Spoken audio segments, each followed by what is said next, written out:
Good evening, everybody. This is Patrick from the Poison Pen Bookstore here in Scottsdale, Arizona, with another of our virtual events. And tonight we have a special treat for you. This is our good friend, historian, journalist, Jeff Guinn, who has just a terrific new book out called The War on the Border, via Pershing, Texas Rangers, and an American Invasion. And welcome, Jeff. It's great to see you again. Well, I always love being associated with the Poison Pen. I wish I could be there on location, but since I can't, thanks for inviting me this way. Yeah, well, we were chatting a little bit before we got started here, and there's so much to talk about with this book. So we've got tons of questions, but we'll just dive in. But for those of you watching on Facebook, which I guess is everybody, if you have questions for Jeff, go ahead and put them in the comments field, and I'll do my best. I'm kind of flying solo here tonight, but I'll do my best to kind of watch the comments, and I'll be happy to ask some of your questions. And also, I should say that Jeff was kind enough to sign a batch of books for us. So we have a dwindling supply of signed first edition copies of The War on the Border. So that's my shameless commercial plug. We'll get that right out of the way. But let's see here. Let's just, I was talking to you a little bit before about my own personal connection to this whole bit of history, and that it's either my great or my great grandfather was stationed down in Fort Huachuca during this whole time, and he was in the 2nd Cavalry, I think it was. And my father and I haven't been able to determine whether or not he actually was on this punitive expedition or not, but you've just given me a tip on how to find out for sure. So I'll take you up on that. But, as you said, this is not just dry, dull facts. This is history, this is real lives. These conflicts that take place in this book reverberate to this day. And there's quite a through line with what we're experiencing recently.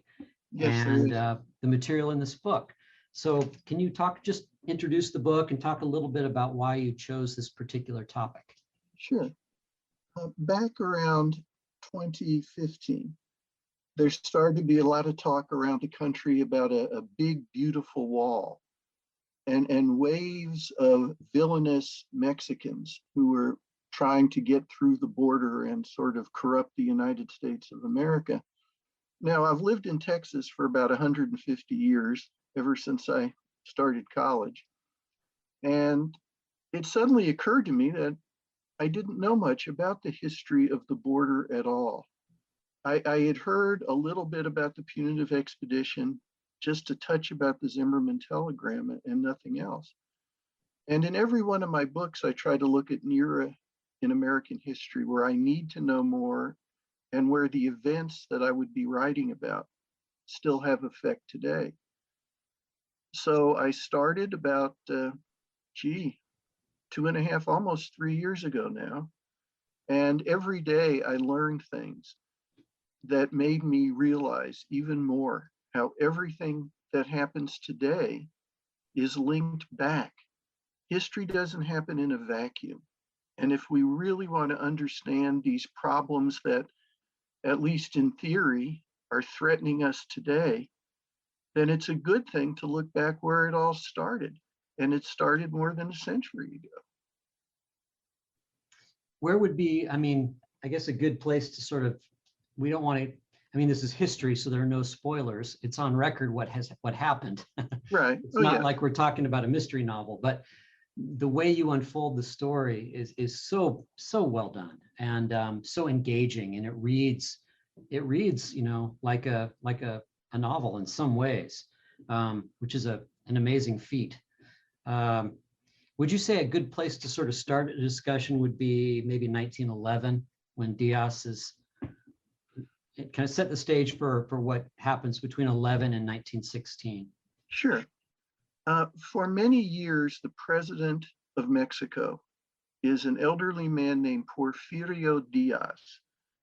Diaz's basic way of administering this sprawling nation is to make friends with American business conglomerates bring American business into Mexico, particularly the northern states. And then he and the haciendos, the great ranch and landowners of Mexico, many times will form partnerships with the Americans. And the Mexican economy does in fact flourish. But there's a hidden problem here. There's a lot more money in Mexico now, but that money is just going either to the rich landowners or the American businessmen who've come in. Only 9% of over 1 million square miles of arable land is owned by the Mexican peasantry, the working class people. And so there is this tremendous resentment that builds up against Diaz and, quite frankly, against the Americans. Some generals revolt against Diaz. They include a number of colorful characters. The best known is a guy named Francisco Villa, who the American press dubs Pancho. And the ensuing struggle there draws the ire of the American business community and the American government. For American businessmen, they don't want these revolutionaries messing up a good thing. And they very much expect if the Mexican government can't get Villa and the other revolutionaries under control, then the American army can damn well do it. And you got Zapata too. Right, but Zapata, and this is one of the things I had not understood. I'd heard about Zapata almost as much as Villa. Yep. But Zapata basically was fighting for his home state just south of Mexico City. And he was pretty much anchored in place the whole time. Villa is up in all the northern states.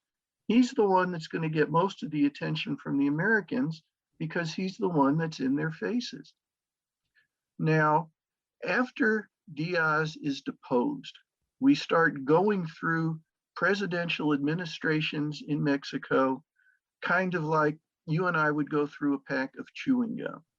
There's someone in, there's someone out, there's alliances that the next day turn into antagonism. It's pretty nutty in a way. And again, the American business leaders just want the mess straightened out.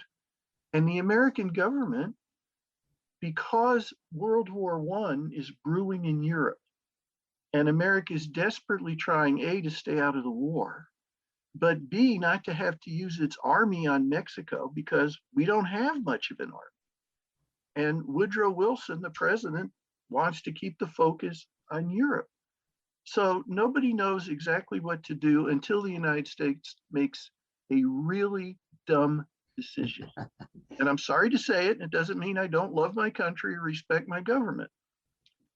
But they get word that the German government is about to send a boatload of weapons to the Mexican federales who are fighting Villa and some others.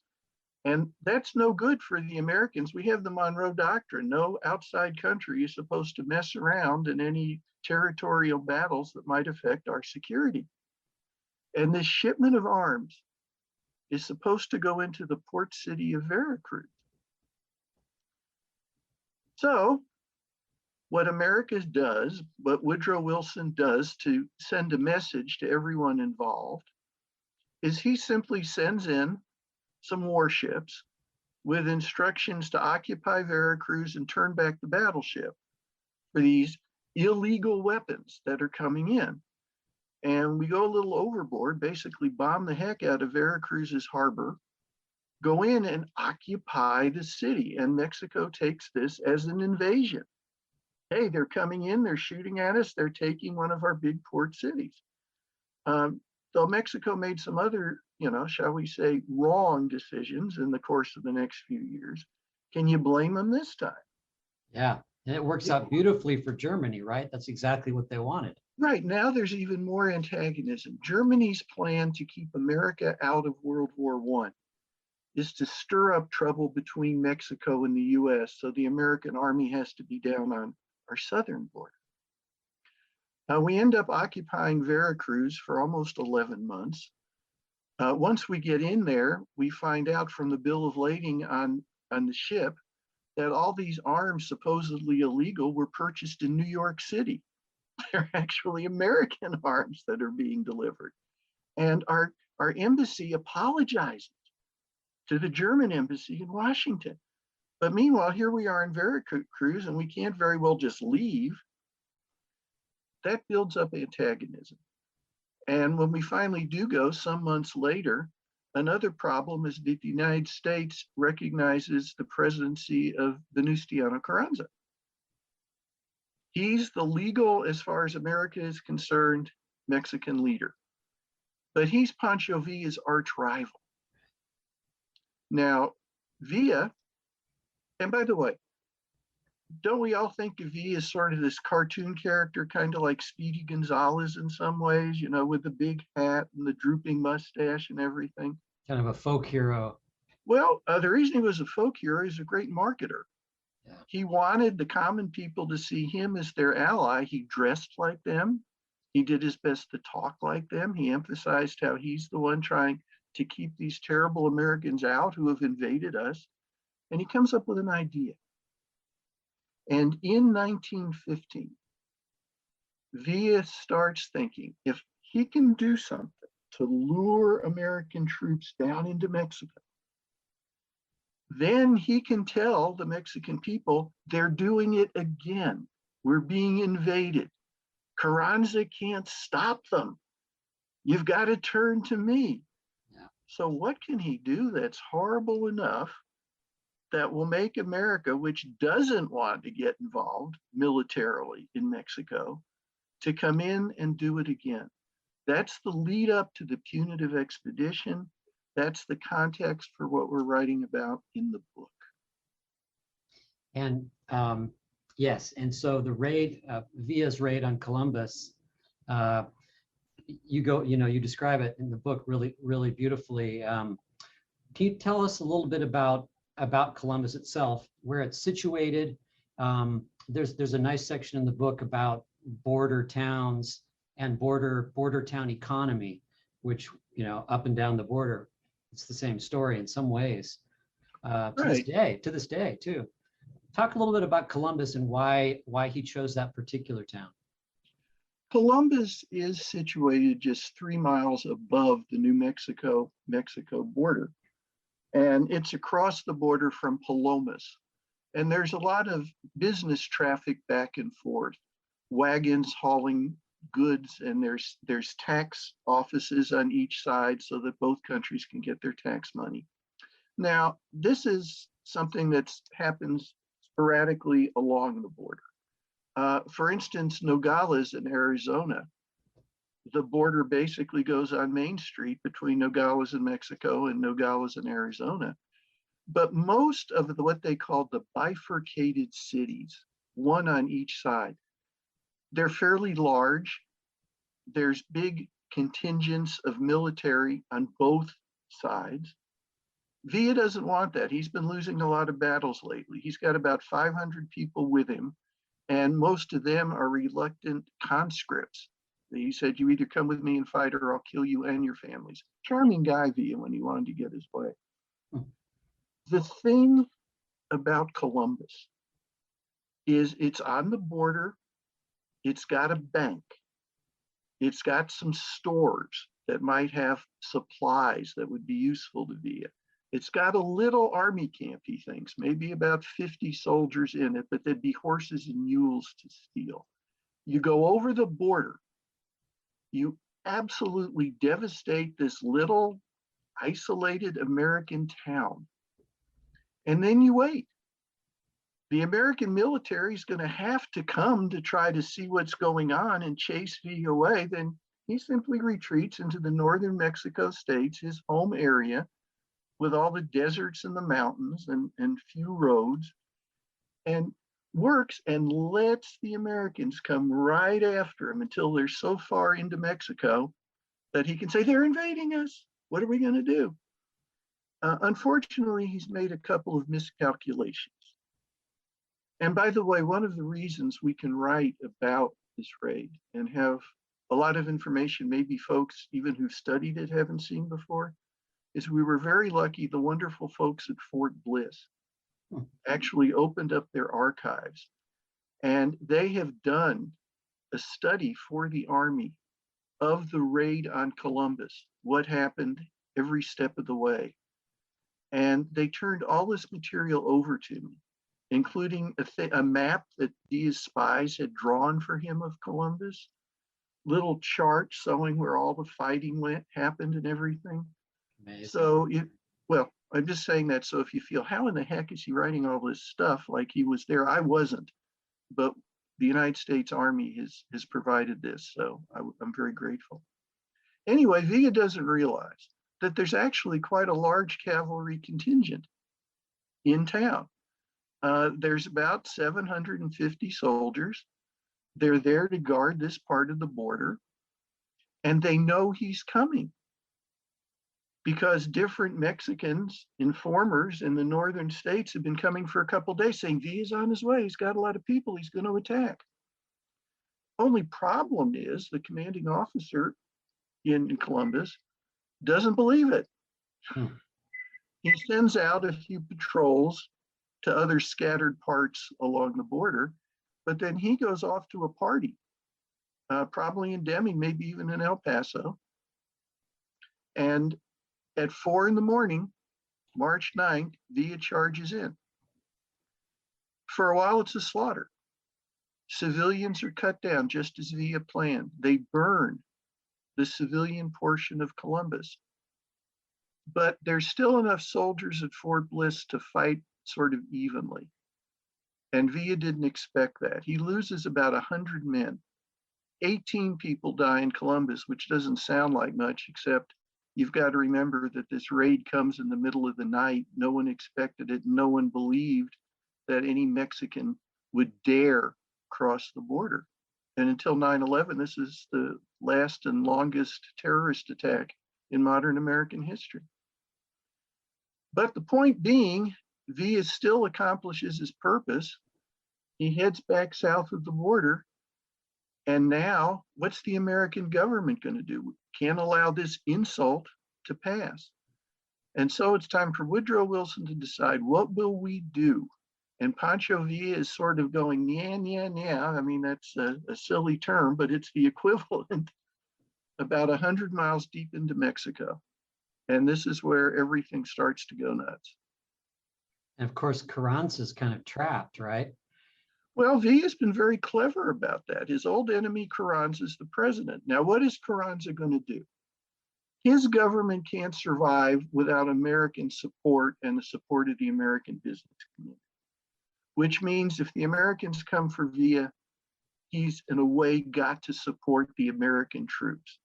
At the same time, he can't allow Villa to be saying, Carranza's in league with the Americans. He's helping them do this.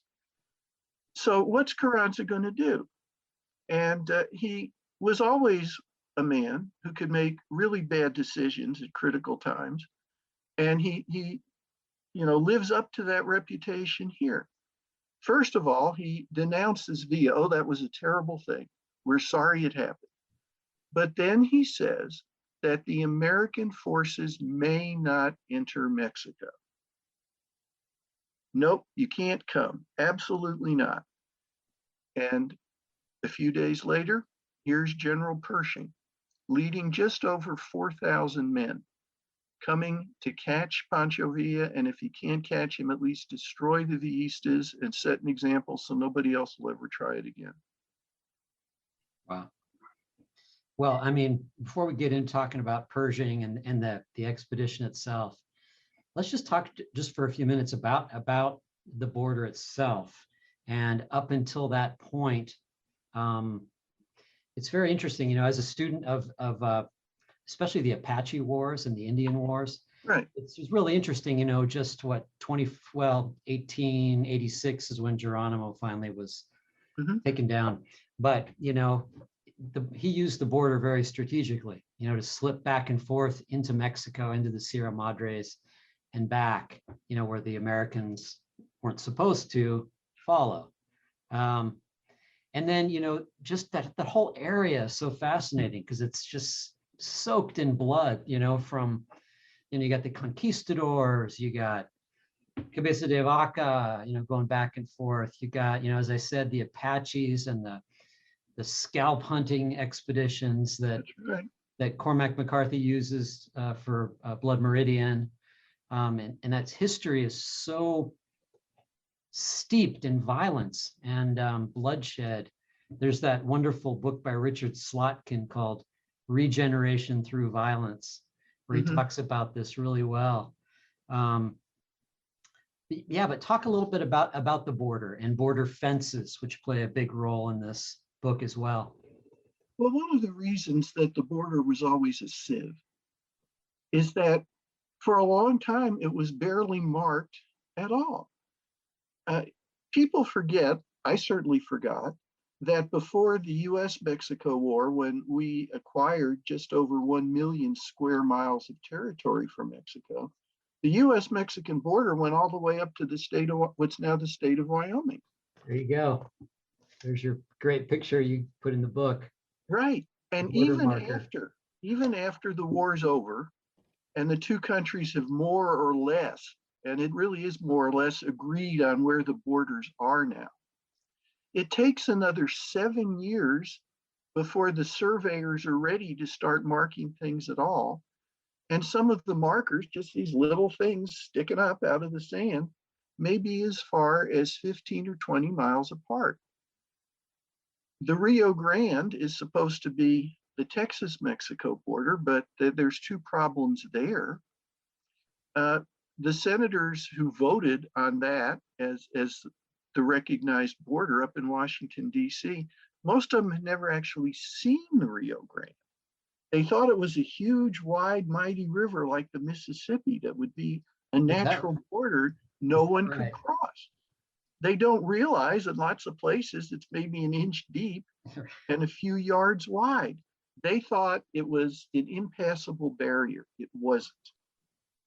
So by the turn of the century, when we've had the Indian Wars, when we continue to have what were called depredations, raiders from America going into Mexico and then crossing the border with some impunity, so the Mexican forces couldn't come for them. Mexican raiders doing the same thing.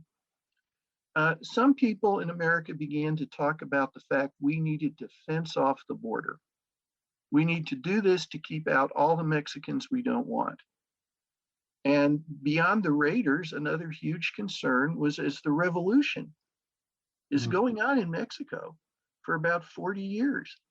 At one point, over 53 years, there's 42 different administrations, in theory, in charge of the government. Nobody ever knew who really was in charge down there. It's like a telenovela or something. Well, it is, and it's kind of like the cartels today. Mexico City was so removed from the northern states, the infrastructure's bad, that basically bandits could run wild in the northern states and the Mexican federal government can't do much to control it. So in 1903 comes the first idea, we're going to put up a fence. We're going to keep these terrible Mexicans out, not just the bandits, but also the refugees. Because we have thousands of refugees trying to get over the border into the United States. Many of them are old or sick or starving or little children. So it's not even enough that they'll cross into America. They can't really work and earn their own living. We're going to have to support them. Well, and they're also fleeing from, the horrific violence of the revolution. Right. They have, to them, America is the big shining safety net. And yet, how can America handle all the refugees? So again, we're going to put up fences. We're going to put up barriers. And in 1903, the first barriers start going up. They're mostly pole fences with barbed wire. They're meant to symbolize don't come here, and they work about as well as you'd expect. Then, starting about 1912, it's announced that the United States government is going to build a high, strong wall, a barrier, all the way from the Pacific down to the mouth of the Rio Grande.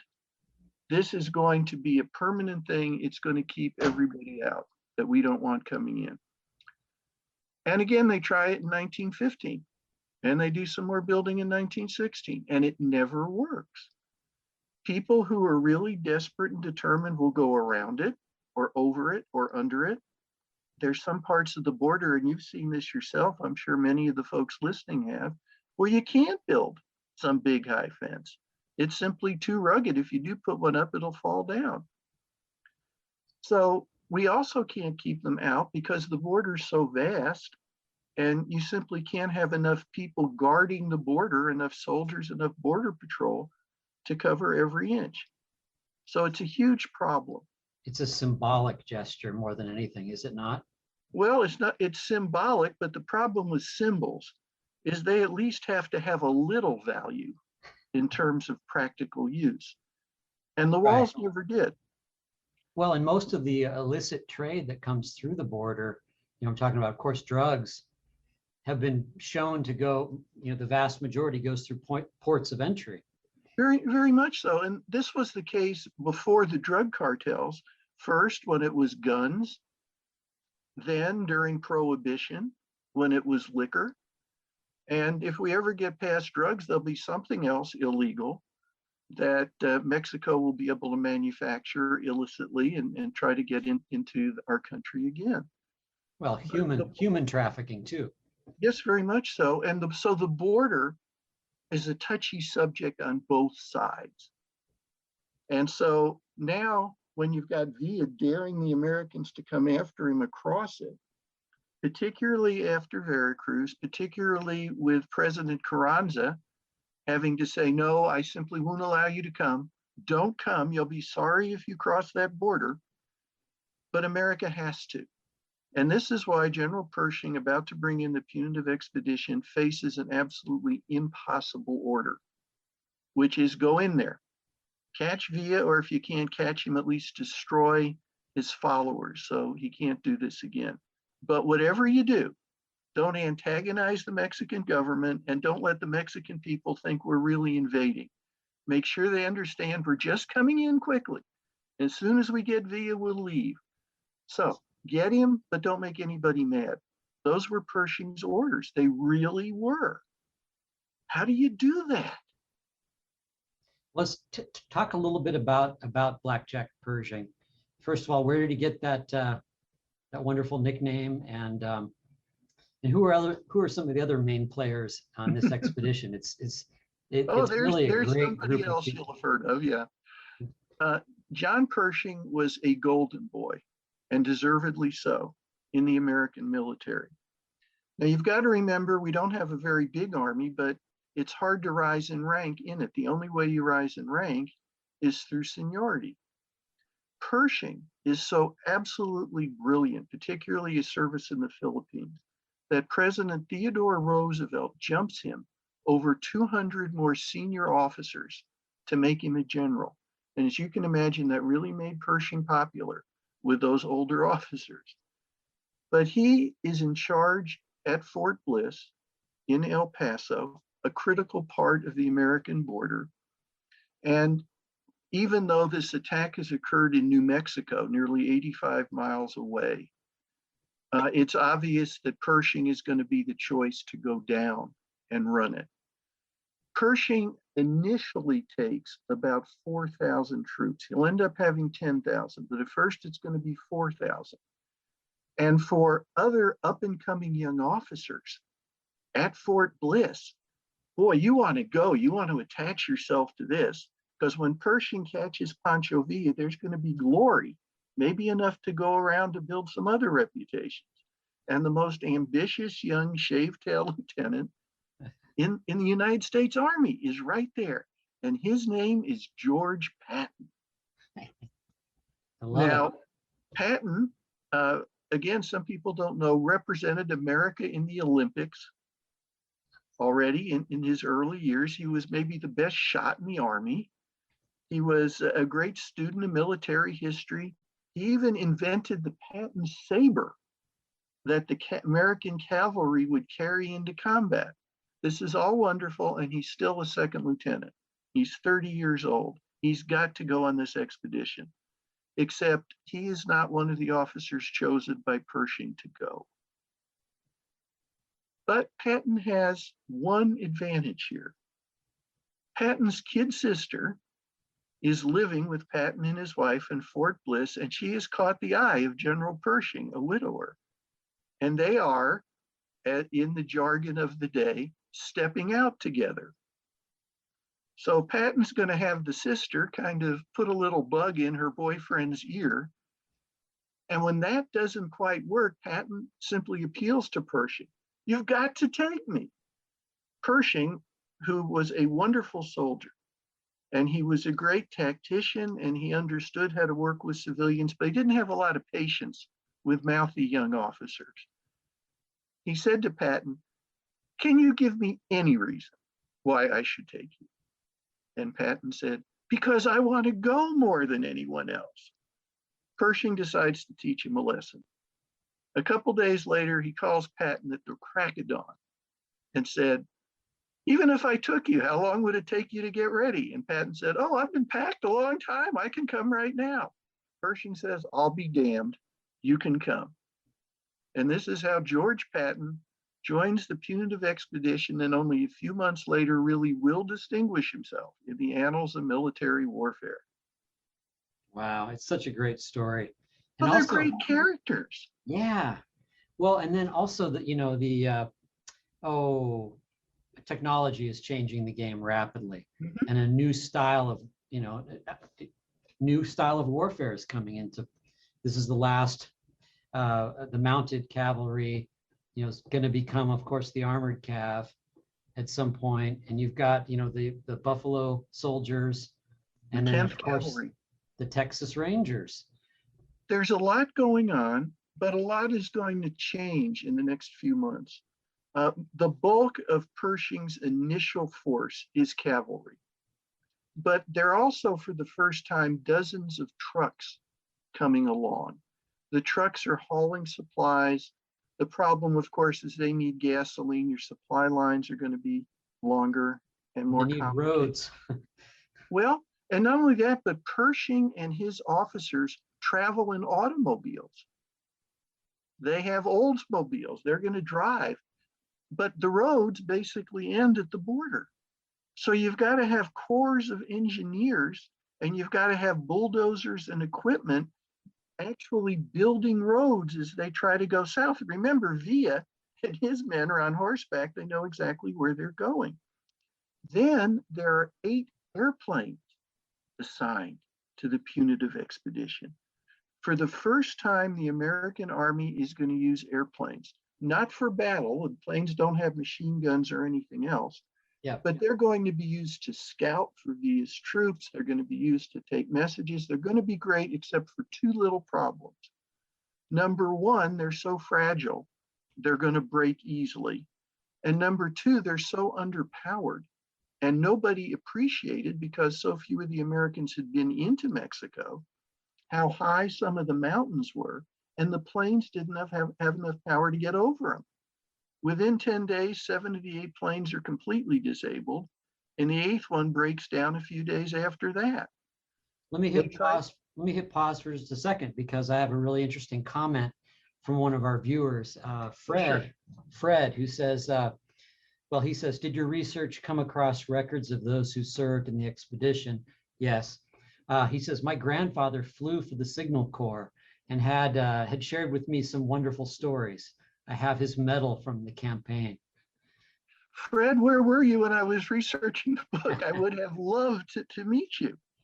The fault was not with the aviators, by the way, at all. It was simply that the first planes sent down weren't properly equipped to be able to handle the assignment. And your grandfather may have been one of those first pilots, but then sturdier planes were sent in later on. He may have piloted, any of those.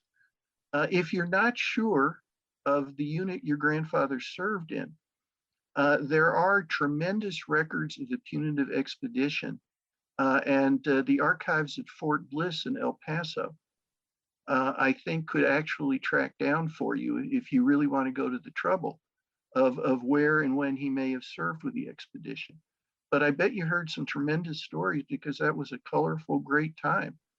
And if you read the book and you think I missed anything, I hope you'll get in touch with me so we can add details in the next few editions.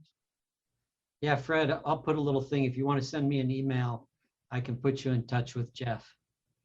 You can do it that way. So where were we going? We're getting started on the punitive expedition. Yeah, the planes were sort of breaking down, and Okay. they have to build their own roads, essentially. They have to string telegraph wires so they can stay in touch. But the problem is you have to leave soldiers all along the way, or some ballista can cut the wires and cut you off completely from your command center in San Antonio, Texas, where General Frederick Funston is overseeing all of this. Well, the problem being not only that V is hard to catch, but that almost instantaneously Mexican federal forces begin to shadow the punitive expedition as it moves south. They're threatening. They look like they're looking for trouble. The villages, no, Pershing had assumed you'd get into the villages and you'd find people who for a few bucks would tell you, oh, Villa went through here and he was heading in this direction, and sell lots of supplies. They won't do this. And Carranza, the Mexican president, lays down two new rules. Well, first of all, you have to get out. But while you're here, before you do get out, you may not go into any village that has any significant presence of the Federal Army of Mexico, because our Mexican soldiers might be offended and then you would be soundly thrashed. And also, don't even think about trying to ship supplies on railroad lines. You may not use the Mexican railroads either for supply or transportation, meaning you're stuck out there in the desert, in the sand. So it's a horrible situation. And okay, and so in the book, just to kind of go back a little bit, there is a nice little map where you show us exactly the route the expedition took. Let me see. Yeah, here we go. Right there. And what are some of the, I mean, I don't want to give away all the great history that you outline in the book, but what are some of the adventures and some of the stories from the expedition along the way? Because was it just over a year? It was about 11 months, really, most of the action. February of 16 to March of 1916 through February of the next year. Yeah. There's so many things, but maybe I'll talk briefly about 4 events, 2 of which come together. The first thing that happened nobody expected was that Pancho Villa would be seriously wounded fairly early on, not by expedition troops, but a couple of his own soldados who he had forced into following him and who waited till his back was turned and shot him from behind and actually blew apart much of his left leg. So where Villa had expected he would be personally leading the expedition on this goose chase merrily deeper into Mexico, now he is reduced to having to try to get some of his followers to hide him in caves and small villages until he could heal up. And of course, the expedition is coming fast after him. Because of that, the Villistas, instead of staying in one big group, broke up into a number of smaller groups and scattered throughout the northern state of Chihuahua. At the same time, the Mexican forces begin surrounding the punitive expedition from east, west, and south, only leaving them a way out to the north. And 2 different times, at Carazal and Parral, there's actually outright battle between some of the American forces and some of the Mexican forces. Both times, the American forces come out on the short end. They're attacking entrenched positions. And it looks as though we may actually be going to active war with Mexico, full-scale war. And Pershing is told at one point to prepare for this. And meanwhile, we have Second Lieutenant Patton, who's looking for ways to build his reputation, and darned if he doesn't do it. He leads a small group in 3 jeeps out to try to scout for villistas. And there's 10 American soldiers, I believe, crammed into these 3 jeeps. They go to an isolated ranch, and there they find a few villista leaders. And there's a gunfight, and Patton personally, and boy is he proud of this, blasts one of them to hell and back. They have 3 bodies. And now these have to be taken back to the American camp to be positively identified. Well, Patton wants to make sure there's an impression made here. He orders the corpses of the villistas strapped onto the hoods of the jeeps, just like you'd put deer on the top roof of your car and tie them on after a hunting trip. Made a point of driving back through a couple of the Mexican villages where there hadn't been a lot of cooperation with the punitive expedition. And once he's back at the main American camp with all the embedded journalists watching, carves a couple notches on the handle of his ivory-handled gun. And Pershing is just beside himself. He's kind of delighted. Look at what the little, we won't use the word, has pulled off here. And Patton is soon advanced in rank to first lieutenant. He's well on his way, and he now goes into the history books as leading the first fully armored attack by the American military. So, check if you like. It's Shavetail Lieutenant George Patton who makes history that way. And as you can tell from the events that would come, particularly the Second World War, Yeah. he took full advantage of that. So he was approximately 30 years old at this time. Right. And so in North Africa, he would have been in his mid 60s, right? Late 50s, I believe. Late 50s. Right. But you got to remember, because of the seniority system in the military at this time in 1960, 30 was still considered basically a raw recruit. It wasn't like he could figure every year or two, if he really worked hard and achieved fine things, he'd get jumped in rank. It didn't happen that way. He had to make things happen, and the punitive expedition was a great place for him to start. Now, how did the Buffalo Soldiers fit into this story? The Buffalo Soldiers and their glorious history, and this is really the last time that they're going to be going out at the forefront of this kind of fight. Pershing got his nickname Blackjack because earlier in his career, he was assigned as an officer to the Buffalo Soldiers. Afterward, when he taught at West Point, the cadets didn't like him there because he was rigid. You followed every rule or else. And behind his back, or so they thought that they'd give him a nickname that was a slur. And they called him Nigger Jack, that, he must love black soldiers more than whites. If they thought he would be offended, they were wrong, because he was so proud of the Buffalo Soldiers and admired them. He modified the nickname slightly to Blackjack Pershing, but that's where he got the nickname. And he was obviously going to bring the 10th Cavalry with him. The major fight they were mixed up in was the final battle against the Mexican forces that went badly for the United States. And about 24 of the Buffalo Soldiers were captured and taken away into Mexico after the battle. Woodrow Wilson made clear to Mexico and Carranza, either they are returned or we're coming for you. And Carranza, choosing common sense over stupidity for once, returned the Buffalo Soldiers to El Paso. There's some wonderful pictures of them kissing the ground when they're finally released. After that America's military became basically mobilized, and the Buffalo Soldiers wound down. But without them, the punitive expedition would not have accomplished nearly as much as it did.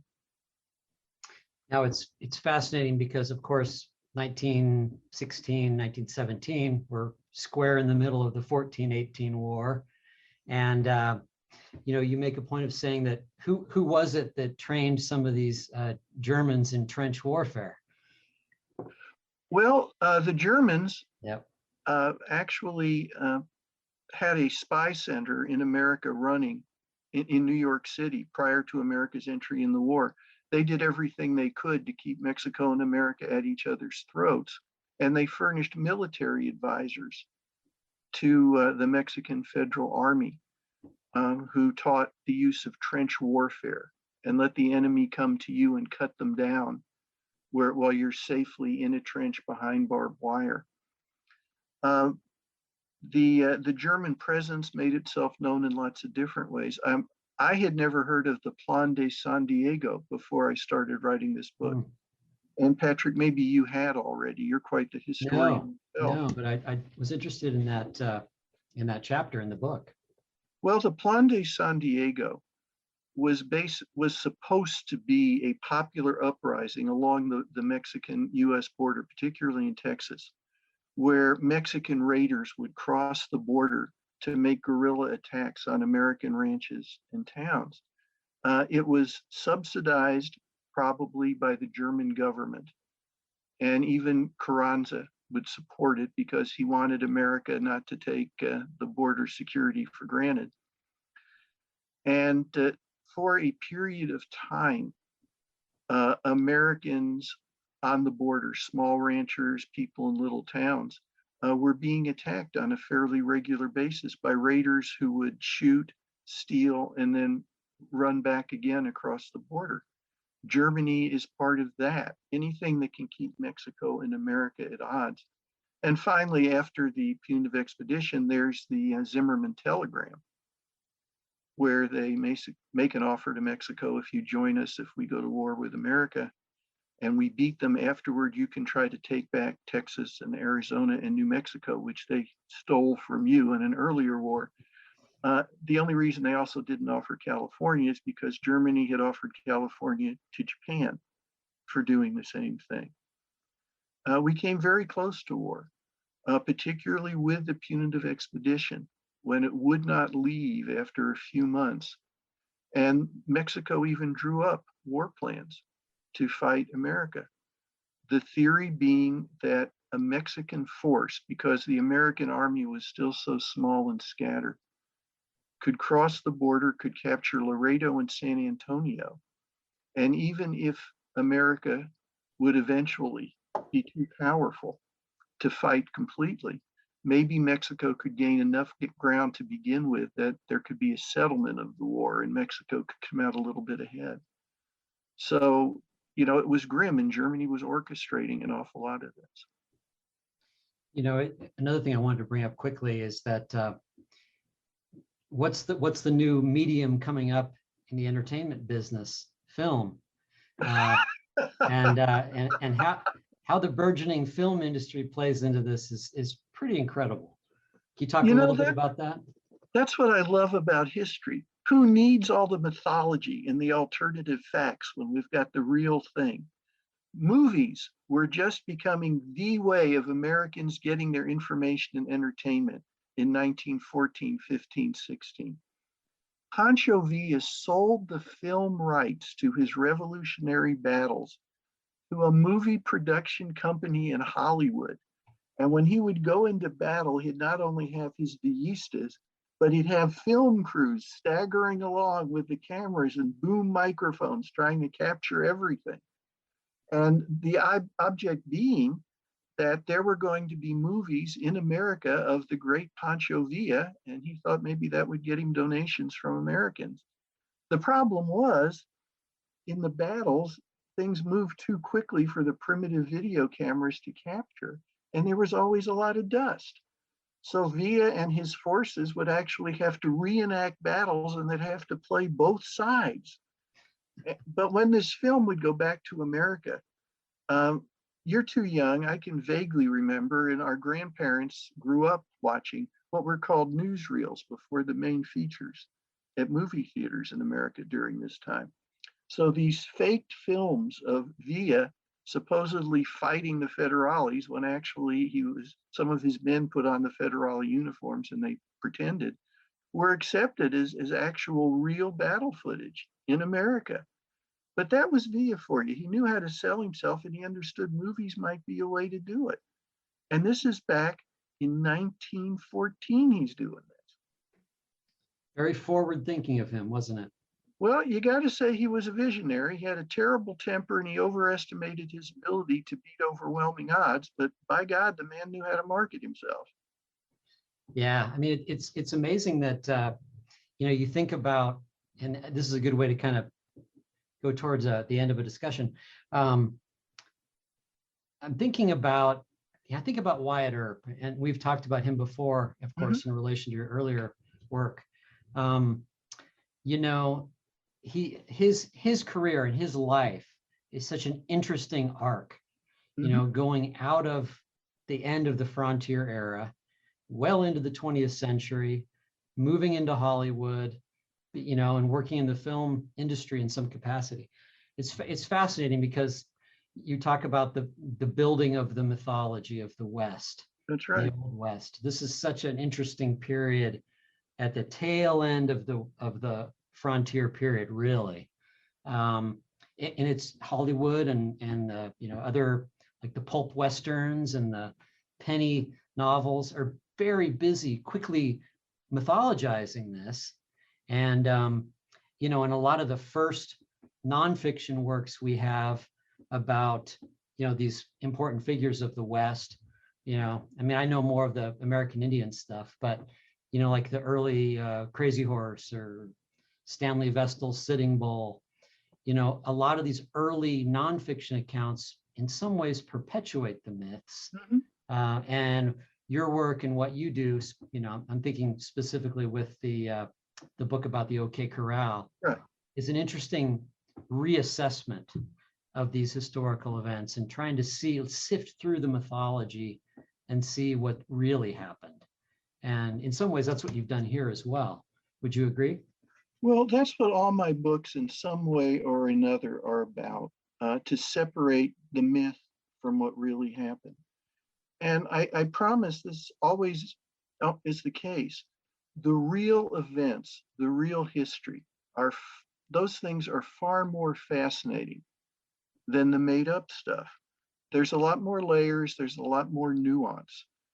And a lot of the problems we have today, when I was writing The Last Gunfight about the OK Corral and Wyatt Earp, I was struck by the issues of gun control, property taxes, and less or more federal government interference in state and territorial events, how these are still issues that we debate today. And as we know, it's hitting a volatile point over and over, with war on the border, from a big, beautiful wall to who are these refugees coming and what are our responsibilities to them, and how do we decide who we want to let in and who we don't, and the ongoing antagonism, and it is antagonism, between Mexican citizens and American citizens.